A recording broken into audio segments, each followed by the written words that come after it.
आज हम लोग क्या पढ़ने जा रहे हैं? डबल कॉलम कैश बुक, जिसमें कैश और बैंक का कॉलम होगा, या कैश और डिस्काउंट का कॉलम होगा, या डिस्काउंट और बैंक का कॉलम होगा। ठीक है ना? दो कॉलम, अमाउंट के दो कॉलम होंगे। तो जब भी हम लोग कैश और बैंक का कॉलम वाला क्वेश्चन लगाएंगे तो हम लोग को कॉन्ट्रा एंट्री करना होता है। क्या एंट्री? तो सबसे पहले हम जानते हैं कॉन्ट्रा एंट्री क्या होता है। ठीक है ना?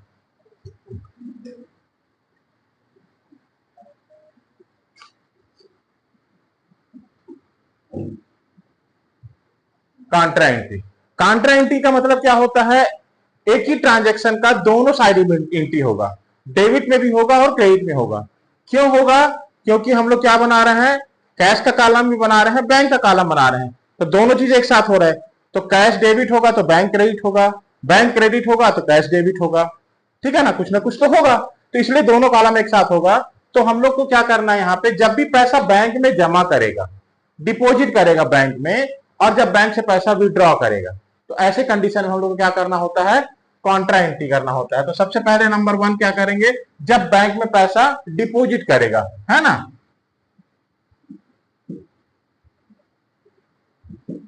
डिपॉजिट इनटू बैंक, बैंक में जब पैसा डिपॉजिट करेगा, जब बैंक में पैसा डिपॉजिट करेंगे हम, तो एंट्री क्या होगा?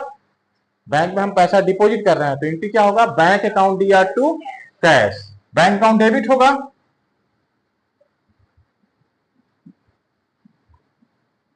Bank account DR to cash, ये एंट्री होता है।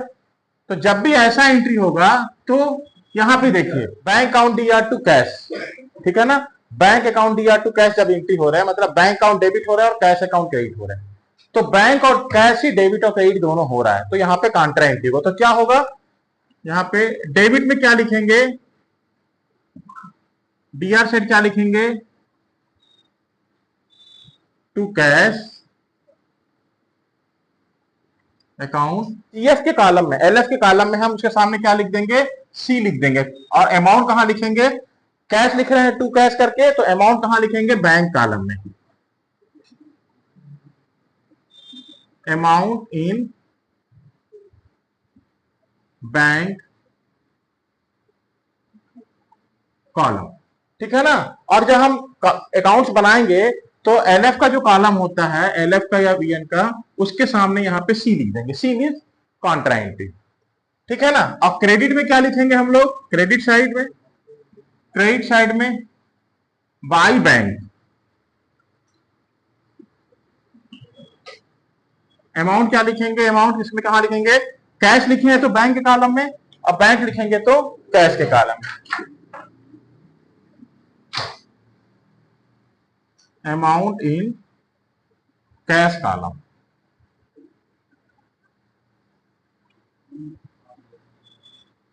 और एलएफ के कॉलम में सी लिख देंगे। तो जब भी हम पैसा बैंक में डिपॉजिट करेंगे तो एंट्री क्या होती है हमारी? Bank account DR to cash, ये जनरल एंट्री होता है। ठीक है? अब हम लोग क्या करेंगे कि जब डबल कॉलम कैश बुक बनाएंगे तो डेबिट साइड में क्या लिखेंगे? टू कैश करेंगे और अमाउंट को कहां लिख देंगे? बैंक कॉलम में। और क्रेडिट में क्या लिखेंगे? बाई बैंक लिखेंगे और अमाउंट लिख देंगे कैश के कॉलम में। ये बात समझ में आ गई? ठीक है ना? अब दूसरा, अगर जब पैसा हम बैंक से विड्रॉ करेंगे, पैसा बैंक से जब निकालेंगे तो हम लोग क्या करेंगे? ठीक है ना? कैश विड्रॉ फ्रॉम बैंक, जब हम पैसा बैंक से निकालेंगे तो, जब हम पैसा बैंक से निकालेंगे तो क्या एंट्री होगा? ठीक है ना? जब भी पैसा हम बैंक से निकालेंगे तो भी कॉन्ट्रा एंट्री होता है। तो एंट्री क्या होगा? जब भी पैसा बैंक से निकालेंगे तो एंट्री क्या होता है? कैश विड्रॉ फ्रॉम बैंक करेंगे तो क्या होगा एंट्री? हाँ, cash account DR, account DR to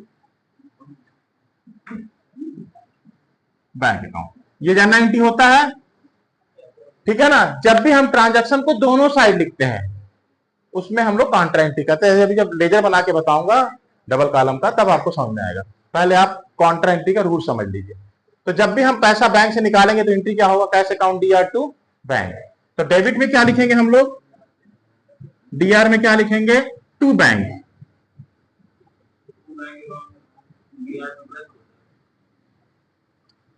to bank account होगा और अमाउंट कहां लिखेंगे हम लोग?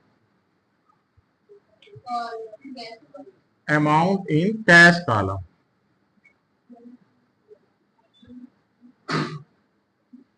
और एलएफ के कॉलम में सी लिख देंगे, ठीक है ना। और क्रेडिट में क्या लिखेंगे? बाई कैश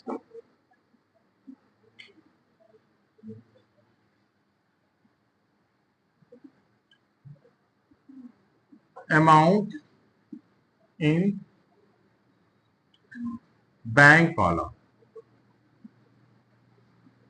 और एलएफ कॉलम में सी लिख देंगे। आगे बात समझ में? क्या करेंगे, जब भी पैसा बैंक से निकालेगा तो cash account DR to bank entry होता है। हम जब लेजर बनाएंगे तो क्या करेंगे, डेबिट में टू बैंक लिखेंगे और अमाउंट कहां लिखेंगे? कैश के कॉलम में।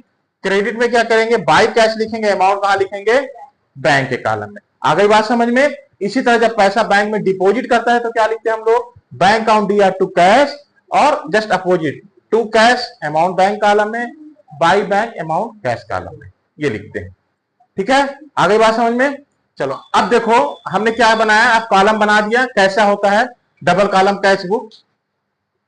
डेट का कॉलम डेबिट में पर्टिकुलर, एलएफ, कैश और बैंक। यहां पे कैश और बैंक दोनों कॉलम हो रहे हैं, इसीलिए कॉन्ट्रैक्ट करना पड़ रहा है। फिर डेट का कॉलम क्रेडिट में पर्टिकुलर, एलएफ, कैश और बैंक। ठीक है, इसका एक छोटा सा क्वेश्चन अपन ले लेते हैं। Question number 3। क्वेश्चन में क्या बोल रहा है देखो, cash book with cash and bank column, है ना। Enter the following transaction into two column cash book of mister Sandeep Kumar 2013। First April क्या बोल रहा है, कैश बैलेंस 18,000 और बैंक बैलेंस डेबिट में है 14,000। ठीक है, थर्ड अप्रैल को कैश सेल्स कितना है? 10,000। Deposit into bank 16,000। Goods purchase by and paid by cheque rupees कितना है? 5,000। And cash withdraw from bank कितना है? 7,500। अब इस क्वेश्चन को हम लोग सॉल्व करते हैं। ठीक है, अब यहां पे सबसे पहले क्या बोल रहे हैं, कैश बैलेंस और बैंक बैलेंस दोनों दे रहे हैं। क्या डेट है? 1 अप्रैल। टू बैलेंस,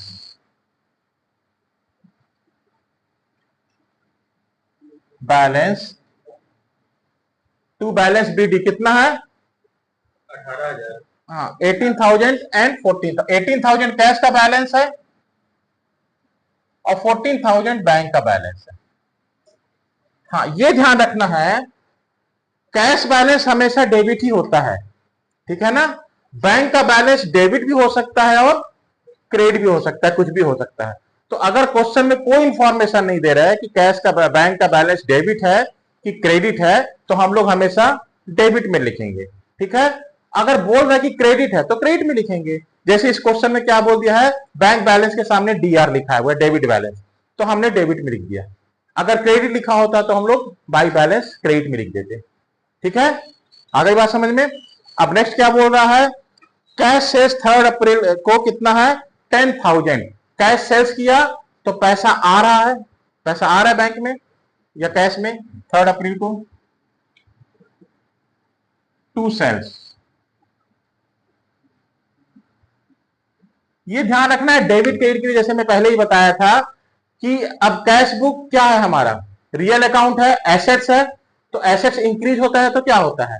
डेबिट होता है। रिड्यूस होता है तो क्या होता है? क्रेडिट होता है। या फिर ये रियल अकाउंट है तो कौन सा रूल्स रहेगा?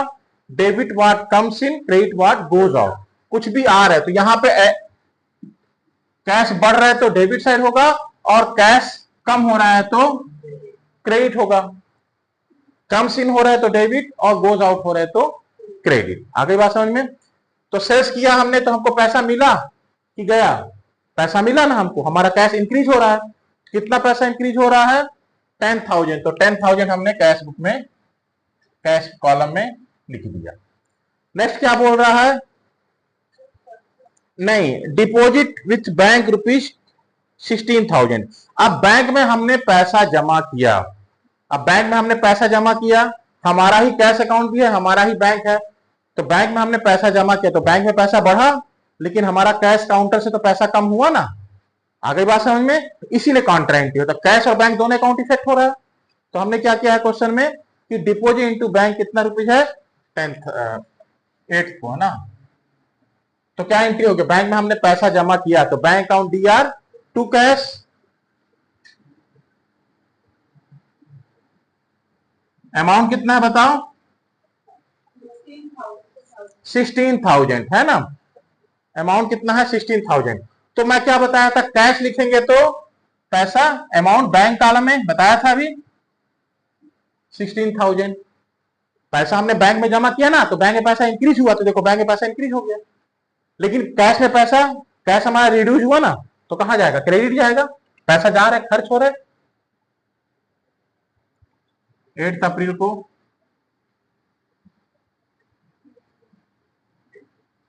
बाई बैंक अकाउंट, पैसा कितना 16,000, हमारा कैश क्या हो गया, कम हो गया ना, ये सी लिख दिया लेफ्ट में, सी फॉर कॉन्ट्रेंटी का सी।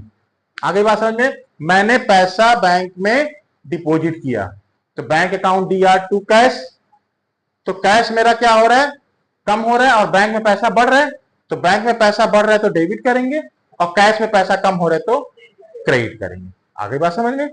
नेक्स्ट क्या बोल रहा है, goods purchase and paid by cheque 15 अप्रैल को, 15 अप्रैल को हमने क्या किया, गुड्स परचेज किया, तो गुड्स परचेज किया और पेमेंट किया किससे, चेक के थ्रू किया, तो क्या होगा entry, purchase account DR to cash, ठीक है ना। तो बाई परचेज होगा, यहां हमको पैसा इंक्रीज हो रहा है या आ रहा है, पैसा रिड्यूस हो रहा है या जा रहा है, तो उसका रीजन लिखना है, हमारा पैसा क्यों जा रहा है, परचेज की वजह से जा रहा है ना, तो बाई परचेज।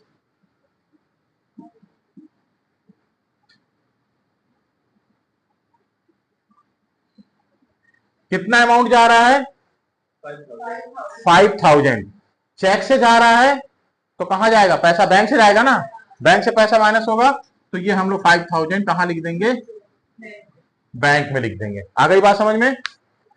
नेक्स्ट क्या बोल रहा है, कैश विड्रॉ फ्रॉम बैंक, अब हम 20 तारीख को क्या कर रहे हैं, बैंक से पैसा विड्रॉ कर रहे हैं, बैंक से पैसा विड्रॉ कर रहे हैं, तो बैंक में पैसा कम होगा कि बढ़ेगा, कम होगा, और हमारे कैश में पैसा बढ़ेगा, कैश आ रहा है तो डेबिट, तो एंट्री क्या होगा, cash account DR to bank, debit में क्या होगा, बैंक अकाउंट, कितना अमाउंट है 7,500 रुपए, तो हमारे पास पैसा कैश में आ रहा है, तो हमारा कैश इंक्रीज हो रहा है, कैश बढ़ रहा है, तो 7,500 और ये सी लिख दिए, और फिर 20 को ही यहां पे बाई कैश,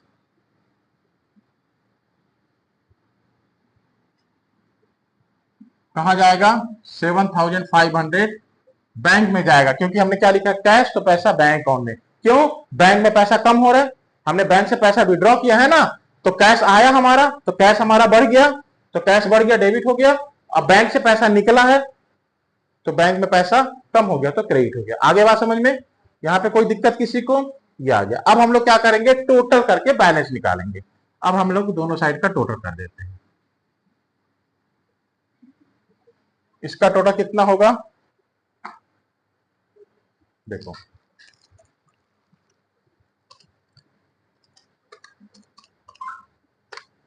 35,500, 35,500,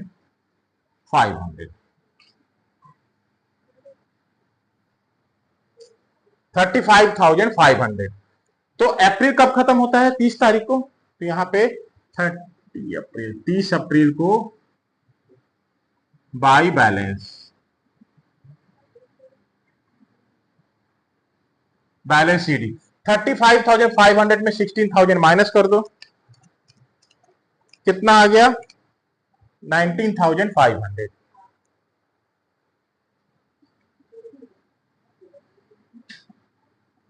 19,500, ठीक है। अब इधर का टोटल कितना आ गया 30,000, 14 है 16 कितना आ गया 30,000, ये आ गया 30,000।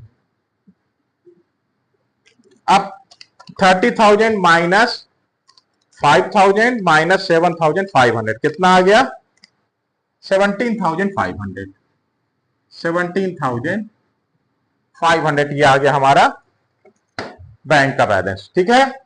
आगे बात समझ में। अब इसको हम लोग क्या करेंगे, नेक्स्ट मंथ के फर्स्ट डेट को ट्रांसफर करेंगे, नेक्स्ट मंथ क्या आएगा, 1 मई टू बैलेंस BD 19,500 एंड 17,500। आगे बात समझ में? चलो एक बार आओ समझ लेते हैं हम लोग इसको। सबसे पहले क्या दिया है, बैंक बैलेंस और कैश बैलेंस दिया है। तो टू बैलेंस, कैश बैलेंस कितना दिया है 18,000, बैंक बैलेंस डेबिट दिया है 14,000, ये लिख दिया हम लोग। इसके बाद हमने गुड सोल्ड किया है कितने का, 10,000 का। तो हमारे पास कैश आया, किस लिए आया, सेल्स करने से आया, तो टू सेल्स 10,000। इसके बाद क्या किया है हमने बैंक में पैसा डिपॉजिट किया है, तो क्या होगा entry, bank account DR to cash. तो डेबिट में क्या होगा, to cash amount bank column में, और यहां पे क्या होगा, by bank amount cash column में। मैंने अभी जो रूल्स लिखाया था उसमें देखे होंगे आप लोग। इसके बाद क्या कर रहा है, 15 को गुड्स परचेस कर रहा है और पेमेंट कैसे कर रहा है, बाई चेक। तो बाई परचेज और पेमेंट चेक से कर रहे हैं, तो बैंक से पैसा रिड्यूस हो रहा है, तो बैंक में चला जाएगा। इसके बाद फिर क्या कर रहा है, अगला question, cash withdraw from bank, bank से हमने पैसा निकाला है, तो क्या होगा entry, cash account DR to bank, तो टू बैंक हो गया। कैश हमारा इंक्रीज हो रहा है तो कैश में आ गया, और बाई कैश बैंक से पैसा रिड्यूस हो रहा है तो यहाँ पे क्रेडिट हो गया। ठीक, अब एक क्या है, डेबिट के टोटल में से क्रेडिट का टोटल हमने माइनस किया तो ये आ गया बैलेंस। बैंक का भी डेबिट के टोटल से क्रेडिट का टोटल माइनस किया तो आ गया हमारा बैलेंस। अब इस बैलेंस को हम लोग नेक्स्ट मंथ के 1 डेट को 1 मई को ट्रांसफर करेंगे, बैलेंस BD 19,500 एंड 17,500। ठीक है, ये क्वेश्चन अच्छा लगा आप लोगों को तो समझ में आ गया होगा।